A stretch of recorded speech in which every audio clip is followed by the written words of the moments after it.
Hey, what's up guys? Welcome back to the channel. My name is Danny Vicente, and today we're going to talk about negotiating. Not arguing, negotiating.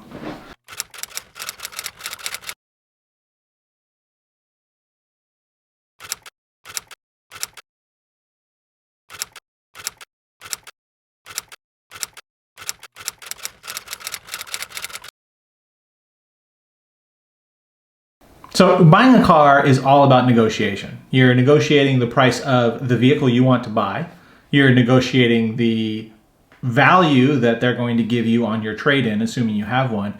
And a lot of people don't know this, you're negotiating your financing terms and options.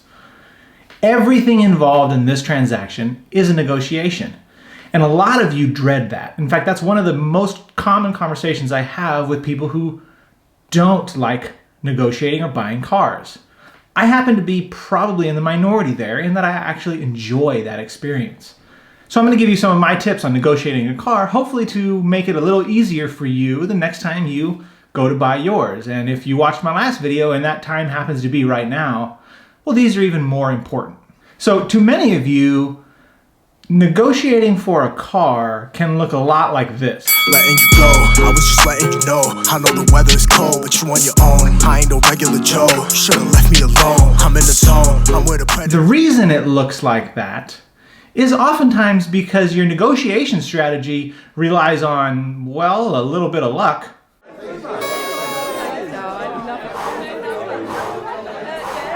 Maybe a little bit of prayer.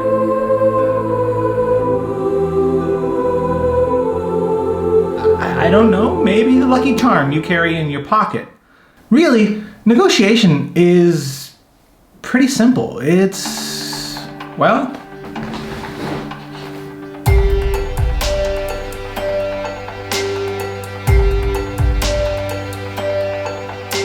and that's really the key, finding a mutually beneficial value.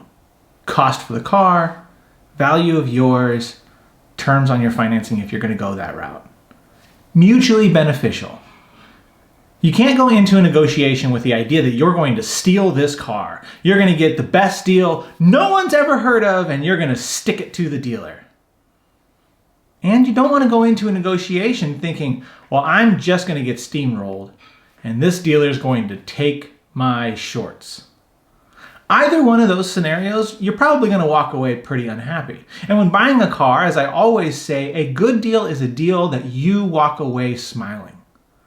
If you walk away happy, you've done your job. It's a success. That negotiation worked. But the only way a negotiation works is if it's beneficial for the dealer and beneficial for you. And you've got to keep that in mind before you even step foot on the lot. Okay guys, before we get into the tips, there's one thing you have to make sure you do, and that's your homework.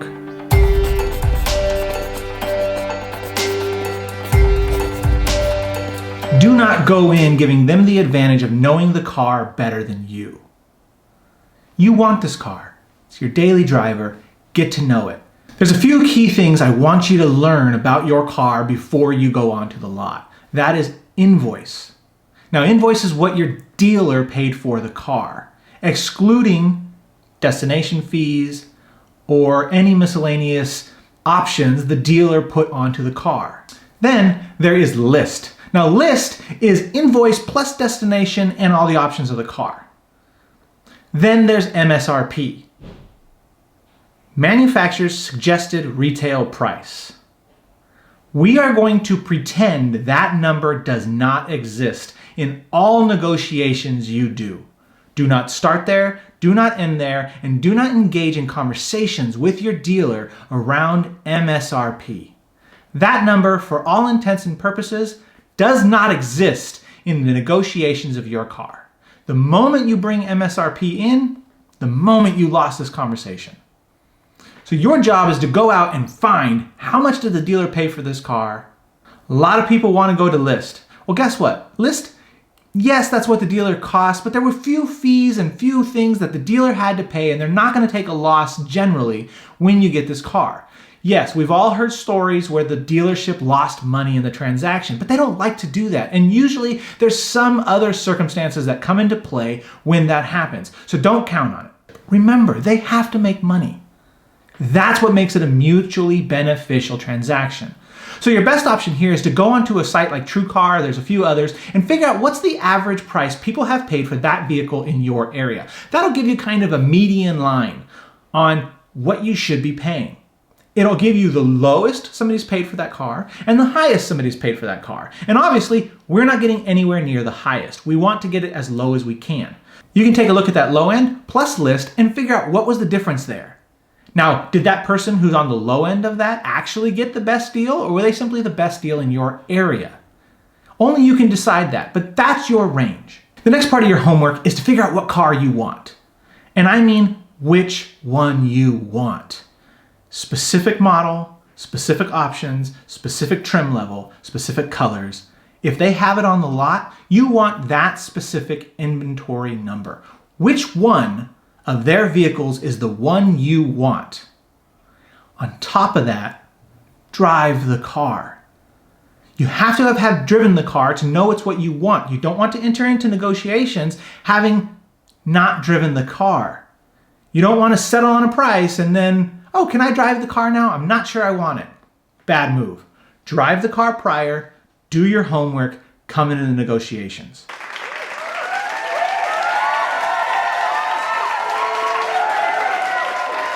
Now, before we get into the steps, there are a couple of things I want you to consider in the back of your mind, okay? You want to always come in and start at the bottom and negotiate the price up. Let them pull you up. Don't try to pull them down. It does not work. Now, the dealer is going to try to confuse you. Think of word problems when you were young and doing math. That's what they're going to try and do. They're going to try to throw all kinds of things at you to engage you down different paths of negotiation, stopping you from focusing on the task at hand. They're going to try their best to negotiate you on the monthly cost of your car. Don't do it. Don't negotiate on payment because they have too much flexibility there with financing options, with the trade-in value of your car, with all kinds of different things. They're going to try to bring in MSRP. Remember what we talked about earlier. MSRP does not exist in this negotiation.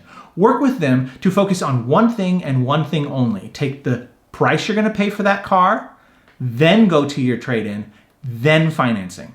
One item, one negotiation, each time going through these 6 steps. So step 1, you've pretty much already heard, and it's do your homework.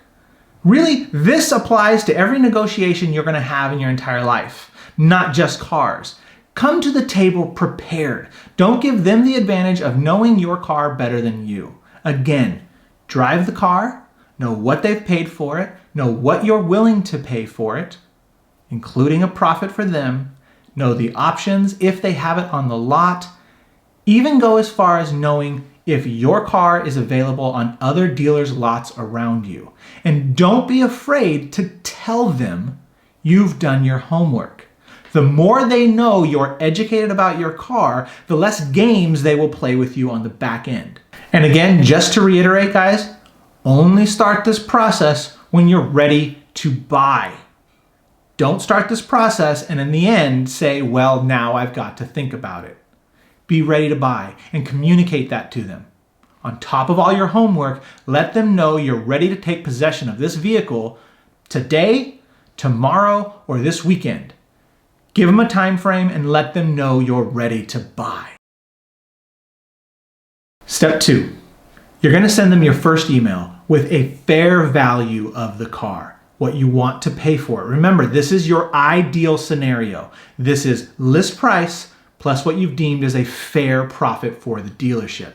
Include in that email pictures of the car if it's on their lot.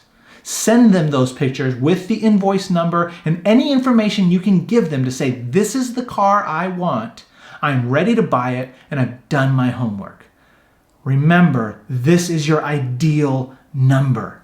More likely than not, this number will be met with an email back at a much higher number. When that email comes back, be prepared to do this a few times. You're going to see that in the coming up steps. One thing to remember is this is your ideal number. You'll want to have another number in your mind as the target or the limit to where you will go. This will come up later in step 6. Step 3, the response. They are more likely than not going to respond to you, "This is our internet price." Is it going to be MSRP? Probably not. Is it going to be the number that you sent them? Again, probably not. But they are going to tell you, "This is our internet price, and we really don't have a lot of markup here." They are hoping that you take them at face value and are prepared to buy the car at that price because it will be lower. They're trying to make this as quick and as seamless as they possibly can. Stay firm. Remember, you've done your homework. You know what they've paid, and you know what you're willing to pay. Do not fall for this.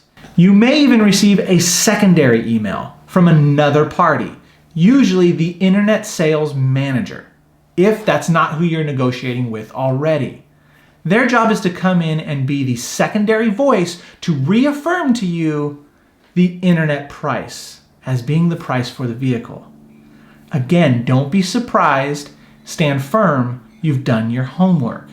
One thing to remember here, during these negotiations, do not become argumentative. Letting you go, I was just letting you know. I know the weather is cold, but you on your own. I ain't no regular Joe, you should've left me alone. I'm in the zone, I'm where the predators roam. It's the last thing you want to do, and it's going to off-put the dealer.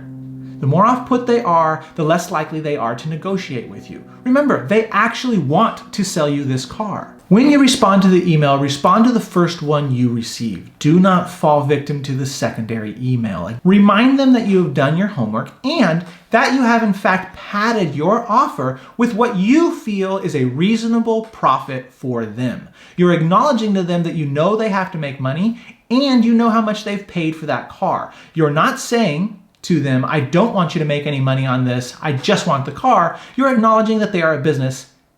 That's a good thing. You want them to stay on your side and want to sell you this car beyond just the profit in the car. Here's where you can start to play the game to your favor. You can say you're comparing offers on this vehicle with the other dealerships in your area. With one caveat here. Do not indicate what dealership or what the offer is the other dealership has given you. You may accidentally say this other dealership is giving your ideal number, this dealership can't, and they'll tell you, well, just buy the car from them. And your negotiation is dead before it starts. So feel free to tell them you're comparing offers from other dealerships, but don't tell them which dealerships. It's a small world, they have friends. And don't tell them a made-up price on an offer from another dealership unless you actually have it, because they may call your bluff. Step 4. If you make it to step 4, you should be smiling when you see the email because you've started to win the game. This is when the please come. I don't mean please as in please may I have some more. I mean please as in begging you or trying to show you their case as to why your number is simply too low. Well, that car had a particularly high invoice for some arbitrary reason. With that kind of profit, they'd never make it. You're being unrealistic. That one be careful with. Make sure your pride doesn't get in the way of your first offer. Your first offer may be unrealistic, and if that's the case, make sure to check yourself. But if you've done your homework and you know you stand on a firm offer, don't fall for it. They're playing games. They may even go into all the things they've done to this car to make this one special. Again, you've done your homework. Stay firm. Don't fall for the distractions. That's all they are. They're trying to pull you down their lane and save face because they started to lose the game in the previous step. You've got them. Stick with it. Step 5. You're going to respond to this email again reiterating the number you're willing to pay with the acknowledgement that you are ready to buy now. No more games.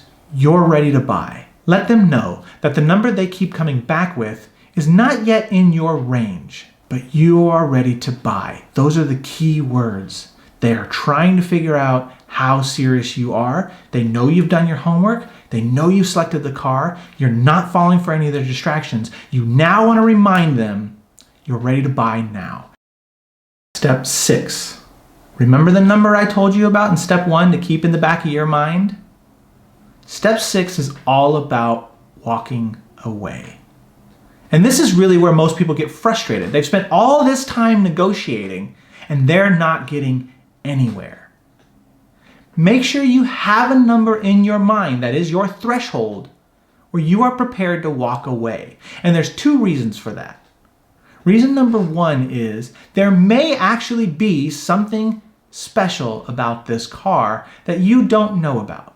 Maybe there was somebody in there just hours before looking at that very car. Maybe another dealership called this dealership inquiring about that car. The reality is there's certain factors you cannot prepare for, no matter how much homework you do, that can inflate the value of that specific car out of the range that you were prepared for. It's an unfortunate reality, and you may need to walk away even though you've done everything right. The second reason here is sometimes the dealerships are willing to push you to see how far before you walk away. It's their last-ditch effort to see if you're willing to come above your target and pay theirs. I cannot tell you how many times I've heard stories and experienced it myself where dealers have called back to the person they were negotiating with after a few days and succumbed to the price the person was willing to pay. Either way, have that number in your mind and be prepared to walk away. Now, these next ones aren't really steps involved in the negotiation piece, but they're key factors I want you to remember, and there's 3 of them. Number 1 is know when to say yes. When the dealer has entered your range and you've gone back and forth a few times, say yes. You're in the range that you've identified in your mind as acceptable. They have come down to your level. Say yes. Don't always shoot for that ideal number, because if you do, you're allowing your pride to get in the way of what is actually an acceptable deal that you've done your homework on. Remember, at the end of the day, your job is to walk away, get in your car, and be happy. So if you've done your homework, you know the range it needs to land in. Once it's in that range, say yes and buy that car. The next one is be prepared to do this over and over and over again. Remember, you've got several factors you're negotiating here, not just the car. Next comes in your trade. You know that old jalopy you have in the garage? Well, you want them to take it and you want them to give you fair market value for it. The reality is a dealer's got a lot of room there and can move on that trade-in much more than they can actually on the new car.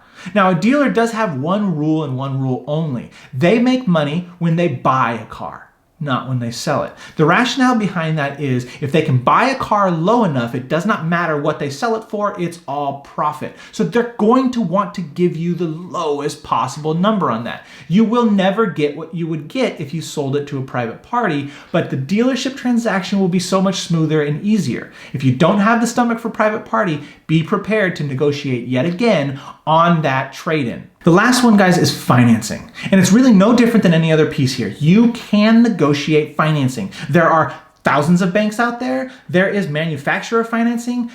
All of them have different rates. All of them have different terms. All of them have different means of putting you in the vehicle. You just need to find the one that fits for you. Do your homework. Get ready to negotiate the same practices for that. Now, there are a lot of incentives right now that we talked about in the last video that are going to benefit you. So make sure you have those in the back of your mind.